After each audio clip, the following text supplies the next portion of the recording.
મિત્રો હવે આપણે 5 કાળ જોઈ લીધા. મહત્વના 5 કાળ, સાદા 3 કાળ એટલે simple present tense, simple past tense અને સિમ્પલ ફ્યુચર ટેન્સ. તો એ સાદા 3 કાળ અને 2 ચાલુ કાળ જોયા, કન્ટિન્યુઅસ પ્રેઝન્ટ ટેન્સ અને કન્ટિન્યુઅસ પાસ્ટ ટેન્સ. આ 5 મહત્વના કાળ છે અને બીજા પાછળ 3 આવશે. આ કાળ ખાલી સમજવાનો જ છે, બરાબર, આનો વધારે ઉપયોગ થતો નથી. જો કન્ટિન્યુઅસ ફ્યુચર ટેન્સ એટલે એનો અર્થ થાય ચાલુ ભવિષ્યકાળ. લખવું હોય તો આપણે લખી શકીએ ચાલુ ભવિષ્યકાળ. હવે ચાલુ ભવિષ્યકાળની અંદર વાક્ય રચના મેં લખી છે. કોઈ પણ કરતા એફર્મેટિવ સેન્ટેન્સીસ હકાર વાક્યોની અંદર જો આઈ વી, આપણને ખબર છે આઈ અને વીની સાથે આપણે શું મૂકતા હતા સાદા ભવિષ્યકાળની અંદર? સેલ. અને બાકી બધામાં વિલ મૂકતા હતા. તો યુ, હી, સી, ઈટ અને ધે એમાં વિલ, અને આઈ વી સાથે માત્ર સેલ. તો આઈ વી સાથે સેલ, બાકીના કરતા સાથે વિલ. જો આઈ સાથે અને વી સાથે વિલ મૂકવું હોય તો એ વાક્ય નિશ્ચિતતા બતાવે, શ્યોરિટી બતાવે, એટલે એ પણ મૂકી શકાય. તો કોઈ પણ કરતા એમાં આઈ વી સાથે સેલ, બાકીના કરતા સાથે વિલ, પછી બી અને ક્રિયાપદને આઈએનજી, પછી ઓબ્જેક્ટ અને અધર વર્ડ્સ. એટલે સેલ, બી અને વી ફોર વાળું રૂપ.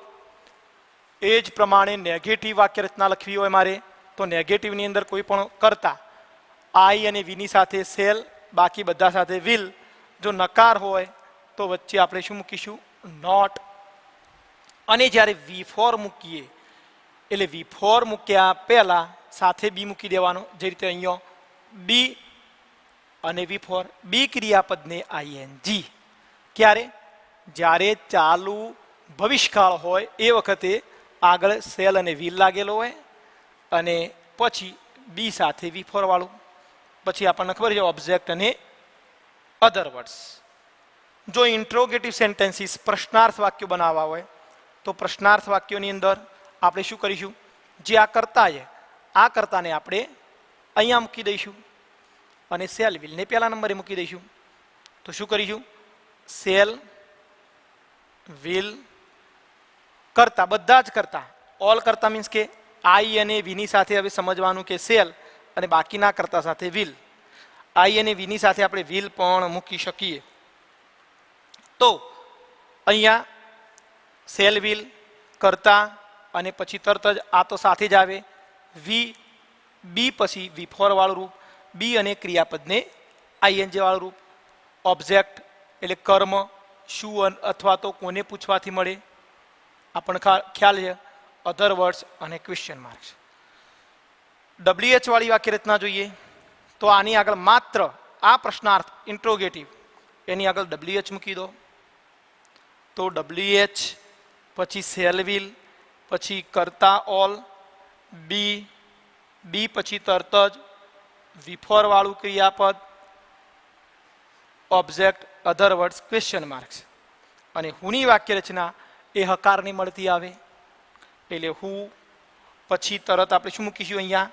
વિલ, પછી બી. કેમ કે વિલ એ હી સીટ માટે આપણે ખાસ ધ્યાનમાં રાખીએ છીએ પહેલેથી.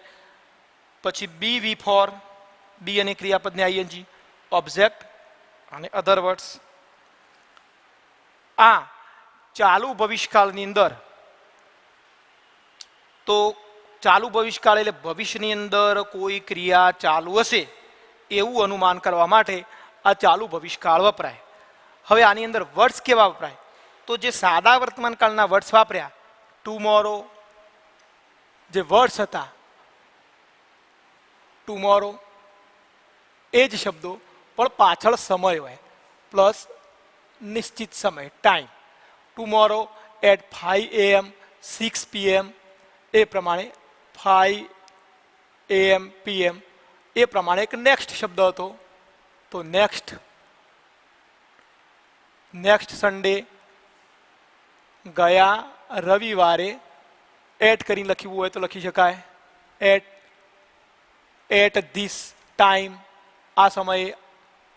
એટ 9 PM, આ પ્રમાણે. હવે મિત્રો આની વાક્ય રચનાના આધારે આપણે વાક્યો લખવા હોય તો પહેલું હકાર. ચલો આઈ અને વી. તો આઈ હું આવતે મહિને 5 વાગે પરીક્ષા આપી રહ્યો હોઈશ. તો આઈ સાથે સેલ, પછી શું આવશે? તરત જ બી. આપવું તો ગિવિંગ, વિફોર વાળું રૂપ. આ વિફોર એટલે સમજી લેવું કે ચાલુ કાળ હોય, અને ચાલુ કાળની અંદર ઓળખવા માટે નિશાની શું લખશો? સેલ અથવા તો વિલ. અને આ બી, બીનું રૂપ. આ બી કેમ? આપણે જોયું તો ચાલુ વર્તમાન કાળમાં આપણે શું મૂકતા હતા બીની જગ્યાએ? આઈ સાથે એમ. આઈ એમ. જ્યારે ભૂતકાળ હોય તો આઈ વોઝ, પછી વિફોર, એટલે એ ટુ બીનું રૂપ અહીંયા સેલ વિલ પછી મૂકી દેવું. તો આઈ સેલ ભવિષ્યકાળની સિમ્બોલ થઈ ગયો. Be giving, I shall be giving the exam tomorrow.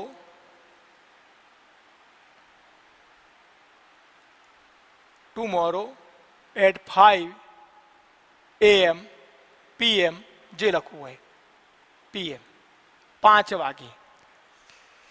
તો એ જ પ્રમાણે આપણે બીજું વાક્ય લખી શકીએ. હી સીટ, તો હી હોય તો હી વિલ બી. તે સંસ્કૃત વાંચી રહ્યો હશે. He will be. રીડને આવશે ING reading. Reading the book Sanskrit, જે લખવું હોય સંસ્કૃત. અને પછી ચોક્કસ સમય ઉપર આપે એ પ્રમાણે લખી શકાય. ચલો હકાર તો હી વિલ, પછી બી ક્રિયાપદની આઈએનજી, ઓબ્જેક્ટ, અધર વર્ડ્સ ઉપર પ્રમાણે આ શબ્દો. હકારની વાક્ય રચના. આ હકાર એ જ પ્રમાણે હવે નકાર વાક્ય બનાવવું હોય તો નકાર વાક્ય કેવી રીતે આવશે મિત્રો? આ જ વાક્યને હું આ વચ્ચે સેલ અને વિલ પછી નોટ મૂકી દો, એ નકાર થઈ જાય. ચલો વી, વી સેલ વચ્ચે મૂકીશું not. We shall not writing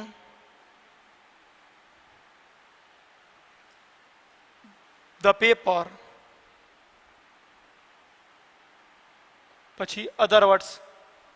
V shall not writing the paper, અમે આવતે મહિને આટલા વાગે પેપર લખી રહ્યા હોઈશ નહીં. તો tomorrow next week, next week at 5, next week at 6 AM. બરાબર? તો એ પ્રમાણે અહીંયા વી, સબ્જેક્ટ, સેલ, વિલ મૂકી શકાય. નકાર હોય તો નોટ, વિફોર વાળું રૂપ, પણ એના પહેલા રહી ગયું શું આવશે? અહીંયા બી મૂકવો ફરજિયાત. તો we shall not be, we shall not be writing, be writing. તો નકારની અંદર આ પ્રમાણે એક વાક્ય બનાવી શકાય. બીજું બનાવવું હોય તો દે વિલ નોટ. ચલો વિલ આવ્યો, એ ભવિષ્યનો સિમ્બોલ થઈ ગયો. હવે ચાલુ ભવિષ્યકાળ તો બી અને સાથે ING playing. They will not be playing the game, પછી સમય. આ પ્રમાણે નેગેટિવ બનાવી શકાય. એટલે વિલ પછી તરત જ નકાર હોય તો નોટ, અને બી સાથે કેવું રૂપ આવશે? વિફોર વાળું રૂપ. બી સાથે વિફોર હંમેશા. હવે આવડી જાય. ચલો પ્રશ્નાર્થ બનાવવું હોય, પ્રશ્નાર્થ તો વિલ કે સેલ ને પહેલા મૂકી દઈએ. તો વિલ યુ. ચલો આ વાક્ય જે હોય આ અહીંયા આવી જાય વિલ, અને કરતા પાછળ તો વિલ દે, વિલ યુ, જે લખવું હોય. Will you preparing, will you be preparing, will you be preparing. તો બી સાથે વિફોર વાળું રૂપ હંમેશા. આ કોઈ પણ સબ્જેક્ટ, અને સબ્જેક્ટ પછી વિલ કે સેલ જો પ્રશ્નાર્થ હોય તો આગળ મૂકી દેવું. તો will you be plus V4 will you be preparing the exam, other words અને પછી શું આવશે ક્વેશ્ચન માર્ક્સ અધર વર્ડ્સ મૂકવા આવે ઉપર પ્રમાણે મૂકી દેવાના. એ જ પ્રમાણે સેકન્ડ નંબર will see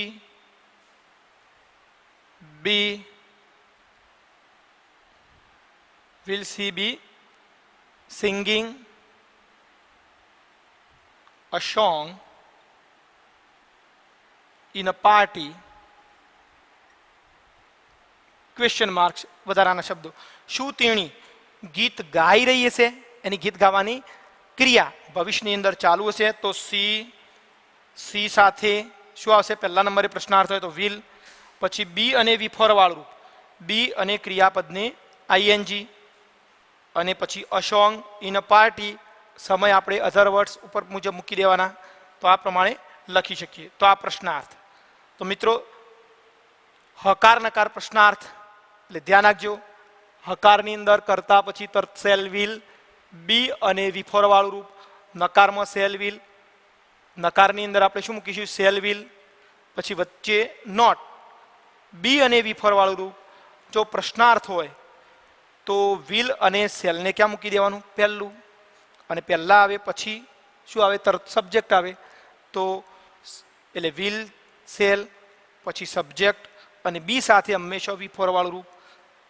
આ વાક્ય રચનાઓ બધી એક્ટિવ જ છે, મોટા ભાગે બધી એક્ટિવ. હવે આને પ્રશ્નાર્થ કરવું હોય આ એક્ટિવ તો પ્રશ્નાર્થ આપણે WH થી લઈશું. તો ઉપર લખી દઉં છું તો WH ક્વેશ્ચન્સ, આની આગળ માત્ર WH મૂકી દઈએ તો એ પ્રશ્નાર્થ થઈ જશે.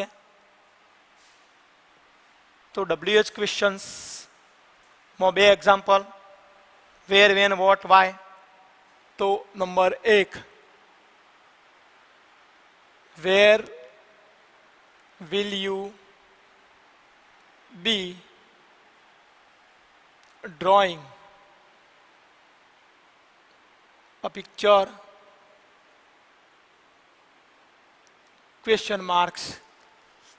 હવે જુઓ વેર પછી આ WH, આની આગળ મેં WH મૂકી દીધો, પછી કરતા એટલે વિલ પછી કરતા વેર વિલ સહાયકારક ક્રિયાપદ, સબ્જેક્ટ બી સાથે ક્રિયાપદને આઈએનજી એટલે બી V4 ઓબ્જેક્ટ અધર વર્ડ્સ પાછળ મૂકી શકાય.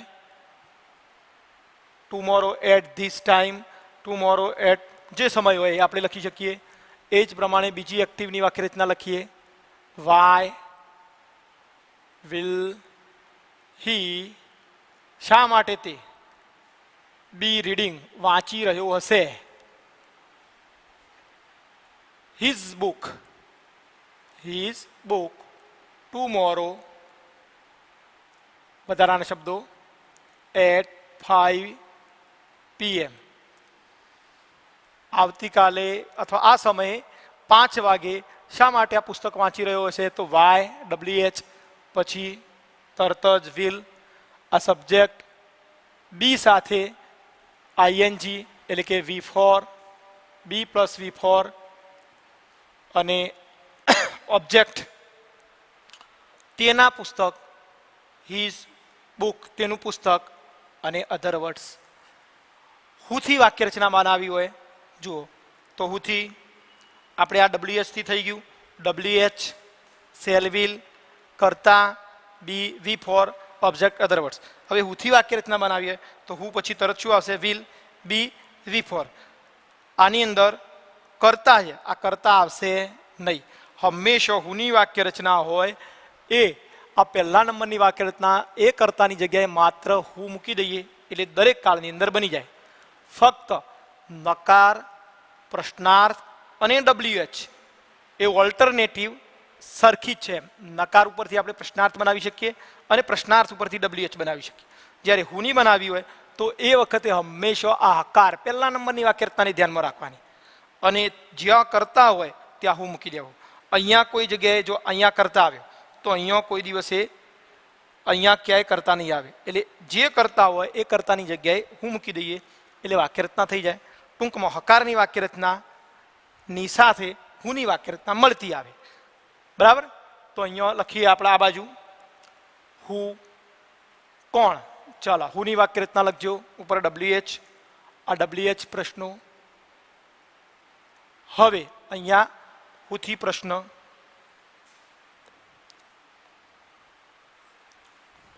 એક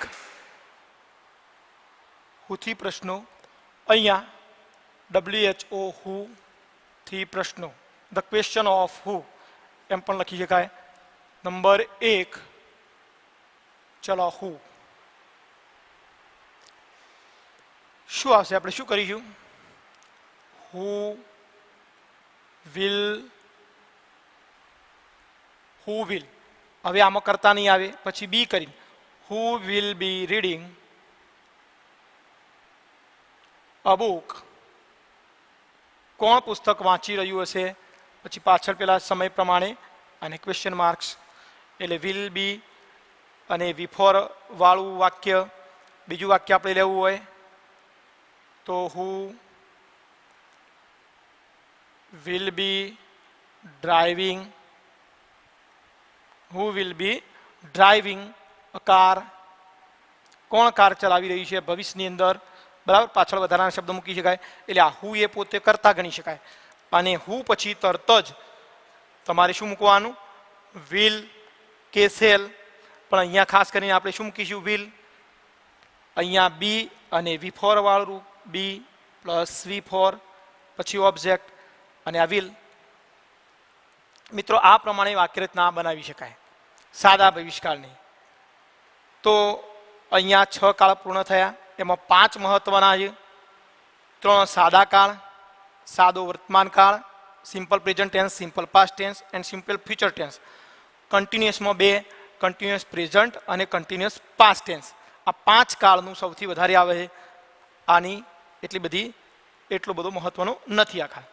હવે એના પછી આપણે આગળ જોઈએ પરફેક્ટ ટેન્સ. આની મિત્રો પ્રેક્ટિસ વારંવાર કરજો. આ 5 કાળ અને છઠ્ઠો કાળ, એમાં 5 કાળની ખાસ તમારે પ્રેક્ટિસ કરવાની છે. એના પછીનો કાળ પૂર્ણ વર્તમાન કાળ. પૂર્ણ વર્તમાન કાળ આપણે જોઈએ તો પૂર્ણ વર્તમાન કાળ એટલે કેવો કાળ? તો ક્રિયા પૂર્ણ થઈ ગઈ હોય અને તેની અસર ચાલુ હોય એના માટે આપણે પૂર્ણ વર્તમાન કાળ વાપરી શકીશું. તો એની પણ વાક્યરચના અહીંયા લખું છું. આપણે જોઈએ મિત્રો, આપણે પરફેક્ટ પ્રેઝન્ટ ટેન્સની વાત કરી રહ્યા છીએ.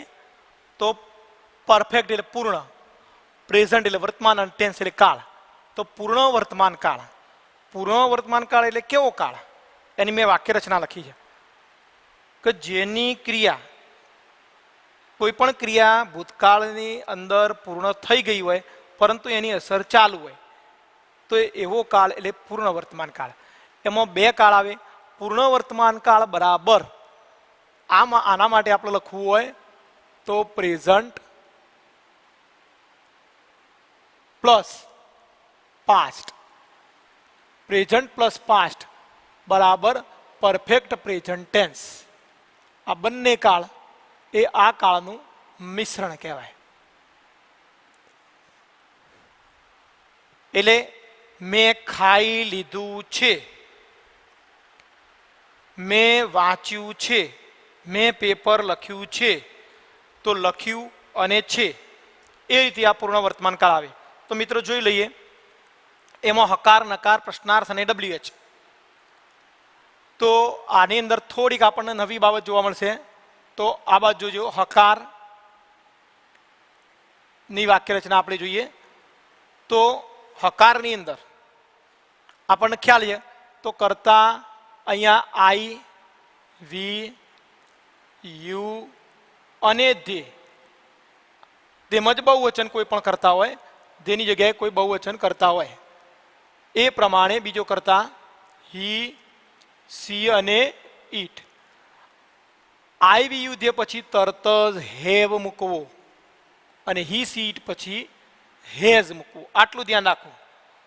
આઈ યુધ્ય પછી હેવ અને હી સીટ પછી હેઝ અને અહીંયા વિથ્રી વાળું રૂપ મૂકવું. જુઓ વાક્ય આપણે બનાવીએ છીએ. મેં હમણાં ખાધું છે. એટલે હમણાં એમાં જસ્ટ, જસ્ટ નાઉ એવા શબ્દો આવે. તો અહીંયા આઈ પછી તરત શું મૂકવાનું? આઈ યુ ધે પછી હેવ અને વિથ્રી વાળું રૂપ તો ઇટન. જો આમાં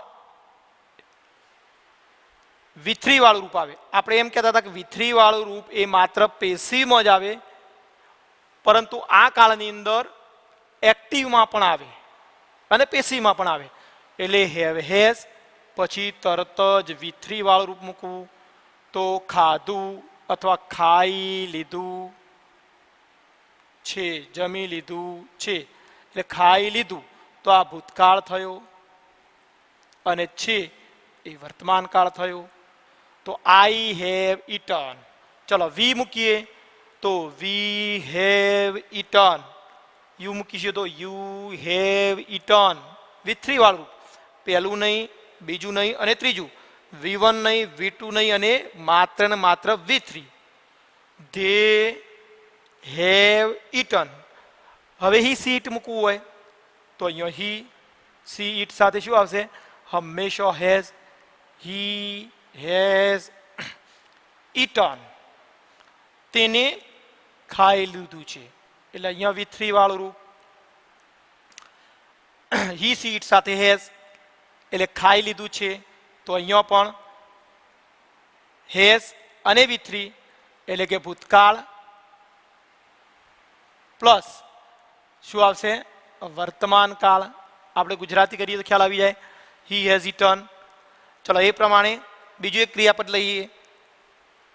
આપણે રાઈટ લઈએ તો શું આવશે?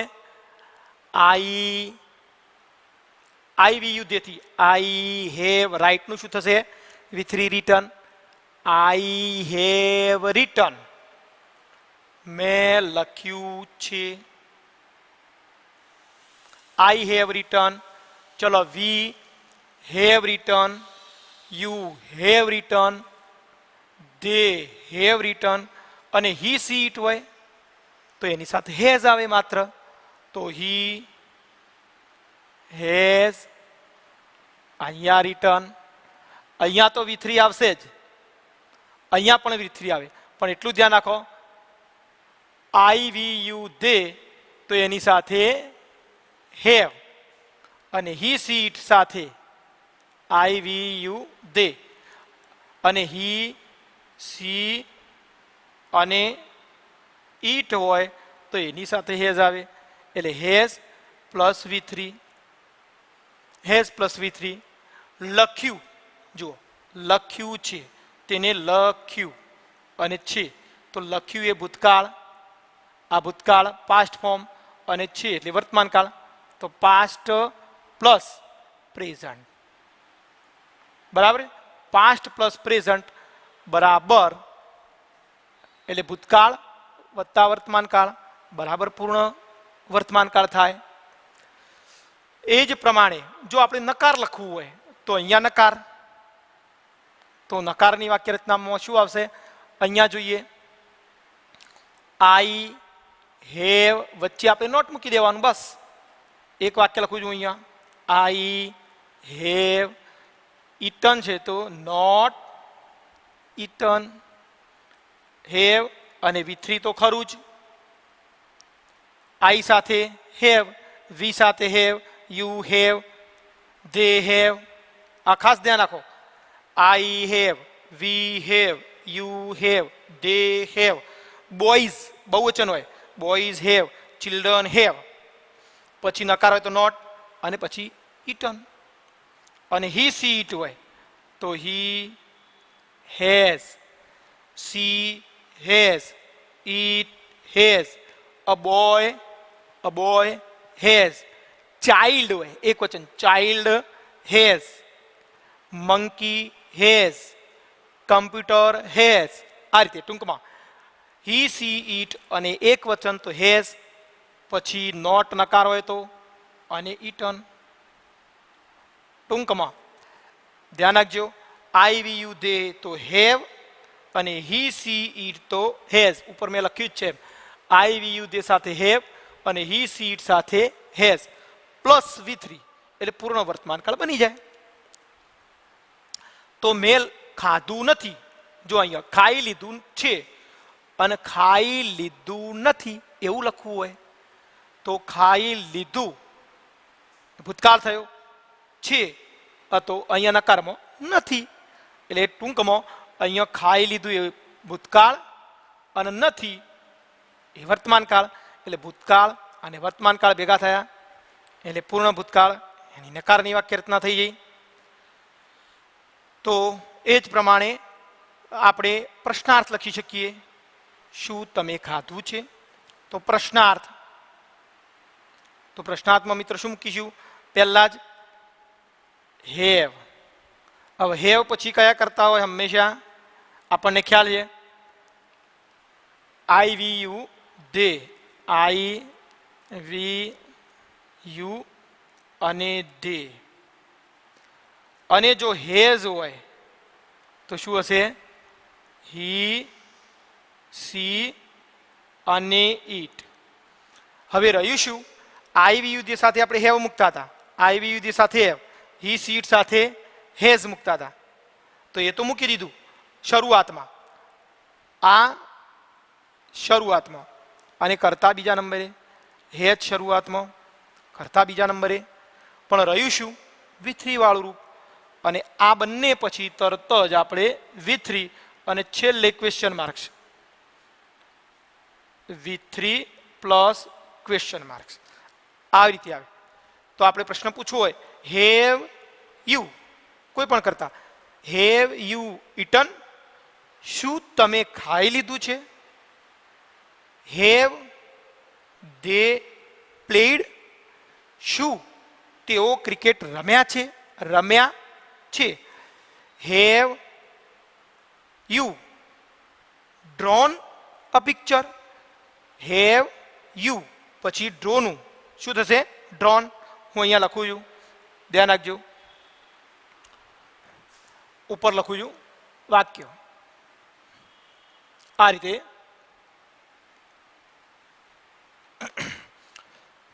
હેવ નંબર 1 પ્રશ્નાર્થમાં have you drawn question marks. શું, શું તમે દોર્યું છે? તો આ V3 આ સબ્જેક્ટ, સબ્જેક્ટ પછી હેવ આવતું હતું, પ્રશ્નાર્થમાં સબ્જેક્ટ પહેલા હેવ આવે. એ જ પ્રમાણે મારે હેઝથી લખવું હોય તો હેજ તો શું આવશે? He she it, Hage she drone, Hage he drone question mark. શું તેણે દોર્યું છે? અહીંયા યુ એટલે તમે, શું તમે દોર્યું છે? અહીંયા હેજ હી ડ્રોન, શું તેણે દોર્યું છે? Has she drawn, has it drawn. એમ આ પ્રશ્નાર્થ આવે એટલે દોર્યું છે એટલે ભૂતકાળ અને વર્તમાન કાળ, પૂર્ણ ભૂતકાળ એટલે આ પ્રશ્નાર્થ.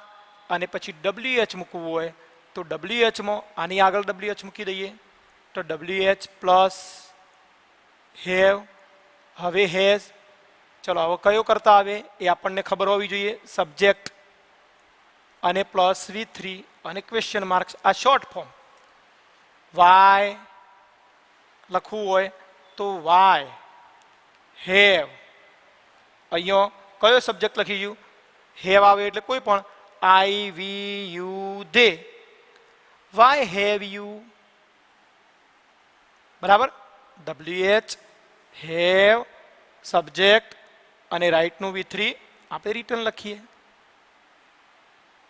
Question marks. Why have you return, શા માટે તમે લખ્યું છે? પછી કર્મ જે હોય. વાય હેવ યુ ડ્રોન, પછી WH એમના એમ કોઈ પણ વાય. અહીંયા લખીશું હેઝ તો કર્તા તરીકે શું આવશે? હી સીટ, વાય હેઝ આવે એટલે હી, અને return why has he return. આ પ્રમાણે આપણે લખી શકીએ. અને હુ આવે તો હુ પછી તરત જ આપણે હેઝ મૂકીશું. હુ પછી તરત હેઝ, અહીંયા જે મૂકેલું જ છે હુ પછી અહીંયા હેઝ, કારણ કે એને ત્રીજો પુરુષ એક વચન તરીકે ગણીશું. તો હુ પ્લસ શું આવશે? Has plus V3 plus question marks. આ હુની વાક્ય રચના. Who has drawn, who has gone, કોણ ગયું છે. Who has return, who has read, who has put, પુટનું તો V3 પુટ જ થાય, put put put. Who has સીનું V3 seen, who has seen, કોને જોયું છે, કોને આ ફિલ્મ જોયું છે. આ પ્રમાણે અહીંયા આવી શકે. તો મિત્રો એના આધારે આપણે એની વાક્ય રચનાનો અભ્યાસ કરી લઈએ. આ તમને આવડી જાય એટલે તરત જ એની વાક્ય રચના આપણને આવડી જાય. તો જોઈ લો, અહીંયા વાક્ય રચના આ બાજુ ખાસ તો લખી દેજો. આ વાક્ય રચના ખાસ તમારે લખવાની છે. પહેલું હકાર વાક્ય, પૂર્ણ વર્તમાન કાળ, એની હકાર વાક્ય એફર્મેટિવ સેન્ટેન્સીસ. તો આઈ વી યુ ધે, સબ્જેક્ટ એટલે કર્તા તરીકે જો આઈ વી યુ ધે હોય તો શું મૂકવાનું? હેવ. પછી તરત જ V3, રાઇટનું V3 તો રિટર્ન આપણે લખ્યું. ઓબ્જેક્ટ શું અથવા તો કોને પૂછવાથી મળે, શું કોને પૂછવાથી. અને અધર વર્ડ્સ અન્ય શબ્દો. ચલો હવે કર્તા તરીકે જો હી સી ઈટ હોય હકારમાં તો હી સી ઈટ, કાં તો કોઈ પણ એક વચન નામ, તો શું સાથે આવશે? હેઝ. અને પછી બંને પછી V3 ઓબ્જેક્ટ અધર વર્ડ્સ. એ જ પ્રમાણે નેગેટિવ સેન્ટેન્સીસ નકાર વાક્યો. નકાર વાક્યોની અંદર ફરીથી આઈ વી યુ ધે, ધે એટલે કે કોઈ પણ બહુવચન નામ, પાછળ બહુવચન નામ લખી શકાય. ચિલ્ડ્રન મેં કહ્યું એ પ્રમાણે, સ્ટુડન્ટ્સ, પ્યુપિલ્સ, પીપલ, પીપલ બહુવચન કહેવાય. તો આઈ વી યુ ધે, કોઈ પણ આ રીતે પીપલ કે જે હોય બહુવચન નામ, એના પછી હેવ. નકાર હોય તો વચ્ચે ફક્ત શું મૂકવો? Not. V3 object other words. જો હી સી ઇટ હોય તો શું મૂકો? હેઝ. અને એક વચન નામ હોય, અહીંયા હી સી ઇટ અથવા તો ચાઇલ્ડ હોય, એકલો સ્ટુડન્ટ, અ પ્યુપિલ, તો has not V3 object other words. પ્રશ્નાર્થ હોય તો આપણે હેવ હેઝને ક્યાં મૂકી દઈશું? શરૂઆતમાં. તો શરૂઆતમાં જ્યારે મૂકીએ તો અહીંયા સ્મોલ હતો તો અહીંયા હેવ કેપિટલ આવે. અને હેઝ હોય તો હેઝ પણ H કેપિટલ આવે, પહેલો વર્ડ કેપિટલ. પછી કર્તા તરીકે હેવ હોય તો આઈ વી યુ ધે, હેઝ હોય તો હી સી ઇટ. આ હેવ અને આના માટે હેઝ. પછી તરત શું મૂકવાનું આપણે? અહીંયા V3. ઉલટ સુલટ જો નકાર મૂકવું હોય તો અહીંયા વચ્ચે મૂકી શકાય. એટલે હેવ હેઝ, હેવની સાથે આઈ વી યુ ધે, હેઝની સાથે હી સી ઇટ, બે ભાગ પાડી શકાય. Plus V3 object other words question marks. WH મૂકવું હોય તો આની આગળ માત્ર WH, where, when, what, why, whom, how many, how much, which, when, where, બધા જ તમામ પ્રશ્નો તો WH. હવે આ હેવ કેવો થઈ જશે? H સ્મોલ થઈ જાય સેકન્ડ નંબરે. આના આ જ વાક્ય રચના ગોઠવી દેવાની, ફક્ત આગળ WH મૂકવો. Have, has. કર્તા તરીકે આપણે લઈશું એ અહીંયા આની જોડે આવશે આઈ, હેવની સાથે આઈ વી યુ ધે. ચલો હેઝની સાથે હી સી ઇટ, આગળ તો WH રહેવાનો જ, એટલે WH plus have has plus subject plus V3 object other words અને ક્વેશ્ચન માર્ક્સ. એના પછી આ બાજુ જોઈએ તો આપણે જોઈશું હુની વાક્ય રચના. તો હુની વાક્ય રચના એ હકારની વાક્ય રચનાને મળતી આવે. આ બધા જ કરતા, કોઈ પણ કરતા, એટલે એમાં ખાસ કરીને હી સીટ એને ધ્યાનમાં રાખો તો એની જગ્યાએ હુ, પછી તરત શું આવશે? આપણે હી સીટનો હેઝ લખીએ છીએ. અહીંયા V3 આ વાક્ય has V3 object other words અને ક્વેશ્ચન માર્ક. ટૂંકમાં મિત્રો ધ્યાન રાખો, પૂર્ણ વર્તમાન કાળ યાદ રાખવો હોય તો એની એક્ટિવ વાક્ય રચના શોર્ટમાં આપણે આટલું જ યાદ રાખવું. હેવ, હેઝ પ્લસ V3 આ એની વાક્ય રચના. બસ આ એક્ટિવની વાક્ય રચના. Have has return, have has done, have has sung, have has speak spoke અને સ્પોકન ત્રીજા નંબરનું રૂપ. તો આ રૂપો ખાસ મિત્રો તૈયાર કરવાના તમારે. હવે આપણે વાક્ય જોઈએ. હવે વાક્ય જોયા પહેલા એની સાથે કેટલાક શબ્દો પણ સાથે ને સાથે આપણે શબ્દોનો પણ ઉપયોગ કરીએ. તો પૂર્ણ વર્તમાન કાળની અંદર આવતા વર્ડ્સ, શબ્દ જેને કીવર્ડ્સ કહેવાય. તો કેવા કેવા શબ્દો આવશે? તો કેવા કેવા શબ્દો આપણે જોઈએ તો એક તો જસ્ટ, હમણો, જસ્ટ નાઉ, હમણાં, ઓલરેડી, ક્યારનું એ, ક્યારનું એ, રિસેન્ટલી તાજેતરમાં, તાજેતરમાં, જસ્ટ, જસ્ટ નાઉ, ઓલરેડી, રિસેન્ટલી આ શબ્દો તેમજ આ બધા વર્તમાન કાળ, આ બધા હકારની અંદર વપરાય. હકાર એની સાથે કમ્પ્લીટલી શબ્દ એ પણ આનો ઉલ્લેખ કરે છે. કમ્પ્લીટલી,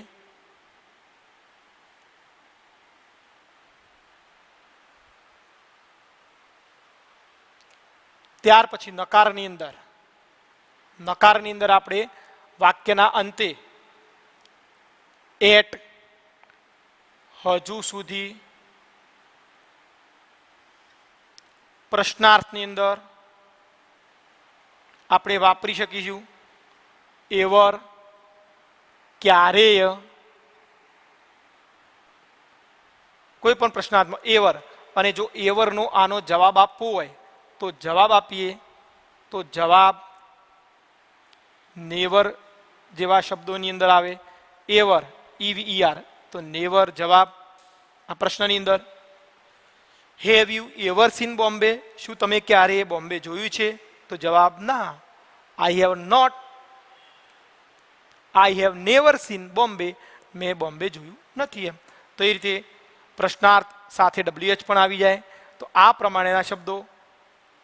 એટ સિવાય હજુ સુધી એક બીજો સ્ટીલ શબ્દ આવે, સ્ટીલ.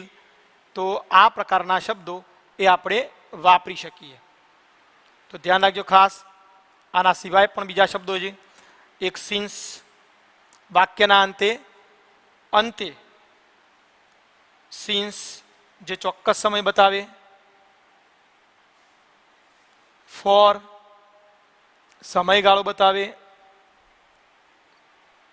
આ બધા શબ્દો એ પૂર્ણ વર્તમાન કાળની અંદર આવે. તો પૂર્ણ વર્તમાન કાળની અંદર જસ્ટ, જસ્ટ નાઉ, ઓલરેડી, રિસેન્ટલી, કમ્પ્લીટલી તેમજ ટૂંકા ગાળાની ક્રિયાઓ વાળા ક્રિયાપદો એ પણ આમાં લખી શકાય. સ્ટીલ નકારની અંદર, એટ હજુ સુધી, પછી એવર પ્રશ્નાર્થની અંદર જવાબ લખવો હોય તો એમાં નેવર, સિન્સ, ફોર આવા શબ્દો લખી શકાય. સિન્સ એ ચોક્કસ સમય જેને પોઈન્ટ ઓફ ટાઈમ અને for a period of time. પ્રશ્નાર્થની અંદર આપણે હાઉ, પ્રશ્નાર્થની અંદર સિન્સ વેન અને હાઉ લોંગથી પણ લખી શકીએ. અહીંયા બીજું એક લખવું હોય તો સિન્સ વેન ક્યારથી અને હાઉ લોંગ આ રીતે પણ પ્રશ્નાર્થ લખી શકાય. સિન્સ વેન ક્યારથી, કેટલા સમયથી, હાઉ લોંગ, સિન્સ વેન આ પ્રમાણે પણ પ્રશ્ન પૂછી શકાય. તો આ પૂર્ણ વર્તમાન કાળની અંદર આ પ્રકારના શબ્દો આવે. એના આધારે હવે આપણે આ વાક્ય રચનાઓ તમારે મિત્રો જોવાની છે ખાસ. એ વાક્ય રચનાઓના આધારે, એ વાક્ય રચનાઓના આધારે તમારે આપણે અલગ અલગ વાક્યો લઈશું એમ. અને એ વાક્યોની અંદર કયા શબ્દો ક્યાં વાપરી શકાય એનો આપણે ઉપયોગ કરીશું. તો મિત્રો તમારે ખાસ આ શબ્દો જોઈ લેવાના અને આ વાક્ય રચના જોઈ લેવાની, અને એના પછી આપણે આવતા વખતે આ શબ્દોના આધારે એ શબ્દોને ક્યાં ક્યાં મૂકવા એ મહત્વની વસ્તુ છે. એ શબ્દો મૂકી અને પૂર્ણ વર્તમાન કાળનો ઉપયોગ આપણે કરીશું. તો આવતા વખતે પૂર્ણ વર્તમાન કાળની વિશેષ બાબત સિન્સ અને ફોર, આ સિન્સ અને ફોર ક્યાં મુકાય છે એનું હું તમને કોષ્ટક દ્વારા સમજાવીશ. સિન્સ અને ફોર એ આપણે આવે છે ચોક્કસ સમય, જેને પોઈન્ટ ઓફ ટાઈમ, ફોર એટલે પીરિયડ ઓફ ટાઈમ કહેવાય. એટલે આટલા શબ્દો ધ્યાન રાખો ખાસ. અને વાક્ય રચના હેવ હેઝ V3, આટલી બાબત આવડશે એટલે પૂર્ણ વર્તમાન કાળ આવડી જશે. એટલે મહત્વના કાળમાં 5, 3 સાદા કાળ, 2 ચાલુ કાળ, એટલે 3 સાદો, એક સાદો વર્તમાન કાળ, સાદું ભૂતકાળ, સાદો ભવિષ્યકાળ, ચાલુ વર્તમાન કાળ, ચાલુ ભૂતકાળ, અને એક આર્યો પૂર્ણ વર્તમાન કાળ. આ 6 નંબરનો પૂર્ણ વર્તમાન કાળ, 7 નંબર પૂર્ણ ભૂતકાળ, અને એના પછી આવશે ચાલુ પૂર્ણ વર્તમાન કાળ. 8 આ મહત્વના 8 કાળ આપણે ઉપયોગી છે, જે આપણે પરીક્ષામાં અને સતત છેક સુધી આવશે. એને સતત આપણે મહાવરો કરતા રહીશું.